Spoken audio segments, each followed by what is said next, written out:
ಕರ್ನಾಟಕವು ಶುಂಠಿ ಉತ್ಪಾದನೆಯ ಪ್ರಮುಖ ಕೇಂದ್ರವಾಗಿದೆ.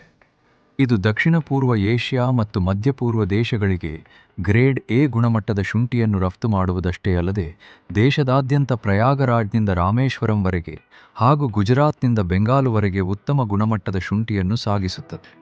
ಆದರೆ ಶುಂಠಿ ಒಂದು ಪೋಷಕಾಂಶಗಳನ್ನು ಹೆಚ್ಚು ಹೀರಿಕೊಳ್ಳುವ ಬೆಳೆ. ಮಣ್ಣಿನ ಸಾಸ್ಯಶಕ್ತಿಯನ್ನು ಪಾಡಿಕೊಳ್ಳುವುದು ಮತ್ತು ಸರಿಯಾದ ಪೋಷಕಾಂಶಗಳನ್ನು ಒದಗಿಸುವುದು ರೈತನಿಗೆ ದೊಡ್ಡ ಸವಾಲಾಗುತ್ತದೆ. ಬನ್ನಿ, ಒಬ್ಬ ರೈತನ ಕಥೆಯನ್ನು ಕೇಳೋಣ.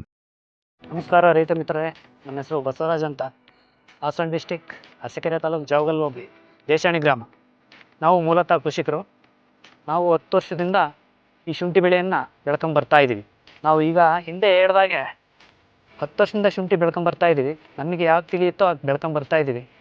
ಹೀಗೆ ಇದ್ರ ಬಗ್ಗೆ ಸಂಪೂರ್ಣವಾದ ಮಾಹಿತಿ ಕೊಟ್ಟಿದ್ದು ರಾಜಶೇಖರ್ ಸರ್. ಅವರು ನಮ್ಮ ಜಮೀನಿಗೆ ಬಂದು ಶುಂಠಿ ಯಾವ ರೀತಿ ಬೆಳಿಬೇಕು ಅಂತ ಹೇಳ್ಕೊಟ್ರು. ಫಸ್ಟು ಮಣ್ಣು ಪರೀಕ್ಷೆನೇ ಮಾಡಿಸಿದ್ರು. ಆ ಮಣ್ಣು ಪರೀಕ್ಷೆ ಆದ ನಂತರ ಆ ಮಣ್ಣಿಗೆ ಏನೇನು ಬೇಕು, ಏನೇನು ಬೇಡ ಅಂತ ಎಲ್ಲ ಹೇಳ್ಕೊಟ್ಟಾದ್ಮೇಲೆ ಅವರು ಮಣ್ಣು ಪರೀಕ್ಷೆಯಲ್ಲಿ ಏನೇನು ಕಮ್ಮಿ ಇದೆ ಅಂತ ಎಲ್ಲ ಹೇಳ್ಕೊಟ್ರು. ಅದನ್ನು ನಾವು ಅಲ್ಲಿಂದ ಕಂಟಿನ್ಯೂ ಮಾಡ್ಕೊಂಡು 3 ವರ್ಷದಿಂದ ಅವ್ರ ಮಾರ್ಗದರ್ಶನದಲ್ಲಿ ಶುಂಠಿ ಬೆಳೀತಾ ಇದ್ದೀವಿ. ಮಣ್ಣು ಪರೀಕ್ಷೆ ಆದ ನಂತರ ರಾಜಶೇಖರ್ ಸರ್ ಹೇಳಿದ್ರು ಮಣ್ಣಲ್ಲಿ ಏನೇನು ಕೊರತೆ ಇದೆ ಅಂತ ಹೇಳಿ ಆದಮೇಲೆ ಅವರು ಆ ಮಣ್ಣಿಗೆ ಏನೇನು ಬೇಕು ಎಲ್ಲ ಗೊಬ್ಬರಗಳನ್ನು ಕೋರಮಂಡಲ ಕಂಪ್ನಿಯಿಂದ ತರಿಸಿ ಕೊಟ್ಟರು. Starting Godavari gold, enrich, sulphur, Metaroot ಇಷ್ಟು ಗೊಬ್ಬರಗಳನ್ನು ಕೊಟ್ಟು ನಮಗೆ ಶುಂಠಿನ ಬೆಳೆಸಿದ್ರು. 3 ವರ್ಷದಿಂದ ಅದೇ ಪ್ರಾಡಕ್ಟನ್ನು ಉಪಯೋಗಿಸಿ ಬೆಳೀತಾ ಇದ್ದೀವಿ. ತುಂಬ ಚೆನ್ನಾಗಿ ಬಂದಿದೆ ಶುಂಠಿ. ಒಂದು ಎಕರೆಗೆ 450 500 ಚೀಲ ಶುಂಠಿ ಬೀಳ್ತಾ ಇದೆ. ನಾವು ಗೋದಾವರಿ ಗೋಲ್ಡ್ನ 1 ಎಕರೆಗೆ 25 ಚೀಲ ಉಪಯೋಗಿಸ್ತೀವಿ. ಇದನ್ನು ಉಪಯೋಗಿಸೋದ್ರಿಂದ ಮಣ್ಣು ಸಖತ್ತು ಸ್ಮೂತಾಗಿರುತ್ತೆ. ಆಮೇಲೆ ಇದರಲ್ಲಿ ಆರ್ಗ್ಯಾನಿಕ್ ಕಾರ್ಬನ್ ಇರುತ್ತೆ. ಇದಕ್ಕೆ ನೀರನ್ನು ಹಿಡ್ಕೊಳ್ಳೋಂಥ ಶಕ್ತಿ ಇದೆ. ನೀರನ್ನ ಬೇಗ ಬಸಿಯೋದಕ್ಕೆ ಬಿಡೋದಿಲ್ಲ. ತೇವಾಂಶ ಚೆನ್ನಾಗಿ ಇಟ್ಕೊಳುತ್ತೆ.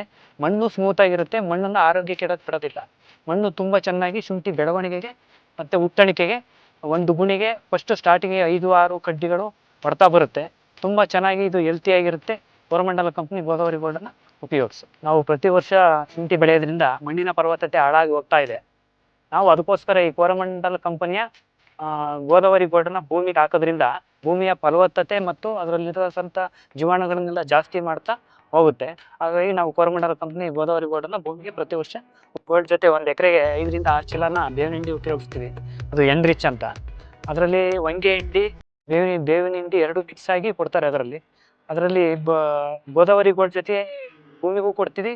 ಆಮೇಲೆ ಅದರ ನಂತರ ಬೆಡ್ಗೆ ಮೇಲ್ಗಡೆನೂ ಕೊಡ್ತೀವಿ. ಕೊಡೋದ್ರಿಂದ ನಮಗೆ ಇದು ಫಲವತ್ತತೆ ಜಾಸ್ತಿ ಆಗ್ತಾ ಹೋಗ್ತದೆ. ನಾವು ಗೋದಾವರಿ ಗೋಲ್ಡ್ ಜೊತೆ ಎನ್ರಿಚ್ನ ಉಪಯೋಗಿಸ್ತೀವಿ. ಇದರಲ್ಲಿ 35% ಆರ್ಗ್ಯಾನಿಕ್ ಕಾರ್ಬನ್ ಇರುತ್ತೆ. ಮತ್ತು ಅದ್ರ ಜೊತೆ NPKನೂ ಇರುತ್ತೆ. ಇದನ್ನು ಉಪಯೋಗಿಸೋದ್ರಿಂದ ಕೀಟಬಾಧೆ ಕಮ್ಮಿ ಆಗುತ್ತೆ. ಮಣ್ಣಿನ ಫಲವತ್ತತೆ ಜಾಸ್ತಿ ಆಗುತ್ತೆ. ಭೂಮಿ ಹಾಳಾಗ್ದಂಗೆ ಇರುತ್ತೆ. ನಾವು ಶುಂಠಿಗೆ ಕೆಮಿಕಲ್ ಗೊಬ್ಬರಗಳನ್ನು ಹಾಕ್ತಾಯಿದ್ವಿ. ಅದ್ರ ಜೊತೆಗೆ ಸಲ್ಫರ್ ಗೊಬ್ಬರನೂ ಸಜೆಸ್ಟ್ ಮಾಡಿದರು. ಅದನ್ನು ಕೊಡ್ತಾಯಿದ್ದೀವಿ. ಸ್ಟಾರ್ಟಿಂಗಲ್ಲಿ ನಾಟಿ ಮಾಡಬೇಕಾದ್ರೆ ಗುಣಿಗೆ ಹಾಕ್ತೀವಿ. ಅದಾದಮೇಲೆ 90 ದಿನಕ್ಕೆ ಸಲ್ಫರ್ ಗೊಬ್ಬರನ ಕೆಮಿಕಲ್ ಗೊಬ್ಬರ ಜೊತೆ ಕೊಡ್ತಾಯಿದ್ದೀವಿ. ಕಾಂಪ್ಲೆಕ್ಸ್ ಗೊಬ್ಬರದ ಜೊತೆ ಸಲ್ಫರ್ ಮ್ಯಾಕ್ಸ್ ಗೊಬ್ಬರನೂ ಕೊಡ್ತಾಯಿದ್ದೀವಿ. ಕೊಡೋದ್ರಿಂದ ಶುಂಠಿ ಬೆಳೆ ಸ್ಟಾರ್ಟಿಂಗಲ್ಲಿ ಗುಣಿ ಗೊಬ್ಬರವಾಗಿ ಕೊಡ್ತೀವಿ. ತದನಂತರ 3 ತಿಂಗಳಿಗೆ ಒಂದ್ಸರಿ ಕೊಡೋದ್ರಿಂದ ಈ ಶುಂಠಿಯಲ್ಲಿ ಗಾತ್ರ ಮತ್ತು ಇಳುವರಿ, ಶೈನಿಂಗು, ಘಾಟು ತುಂಬ ಚೆನ್ನಾಗಿದೆ. ಶೈನಿಂಗು ತುಂಬ ಚೆನ್ನಾಗಿ ಬರುತ್ತೆ. ಈ ಸಲ್ಫರ್ ಮ್ಯಾಕ್ಸು ಅರಳು ರೂಪದಲ್ಲಿರುತ್ತೆ. ಇದನ್ನು ಕೆಮಿಕಲ್ ಗೊಬ್ಬರದ ಜೊತೆನೂ ಕೊಡ್ಬೋದು. ಇದು ಕೊಡೋದ್ರಿಂದ ಬೆಳೆ ತುಂಬ ಫಲವತ್ತತೆಯಾಗಿ ಬರುತ್ತೆ. ಇದನ್ನು ಫಸ್ಟು ಸ್ಟಾರ್ಟಿಂಗ್ 20 kg, 3 ತಿಂಗಳಾದಮೇಲೆ 20 kg ಕೊಟ್ಟರೆ ಬೆಳೆ ತುಂಬ ಚೆನ್ನಾಗಿ ಬರುತ್ತೆ. ನಾನು ಶುಂಠಿಗೆ ಮೆಟಾರೂಟನ್ನು ಉಪಯೋಗಿಸಿದ್ದೀನಿ. ಇದು ಸಮುದ್ರ ಕಡೆ. ಇದನ್ನು ಉಪಯೋಗಿಸೋದ್ರಿಂದ ಮರಿಗಳ ಸಂಖ್ಯೆ ಜಾಸ್ತಿ ಆಗುತ್ತೆ. ಭೂಮಿಯಲ್ಲಿ ಫಲವತ್ತತೆನೂ ಜಾಸ್ತಿ ಮಾಡುತ್ತೆ. ಇನ್ನು ರೈತರಿಗೆ ನಾನು ಉಪಯೋಗಿಸಿ ಅಂತ ಕಳಕಳಿಯಿಂದ ಕೇಳ್ಕೊಂತೀನಿ.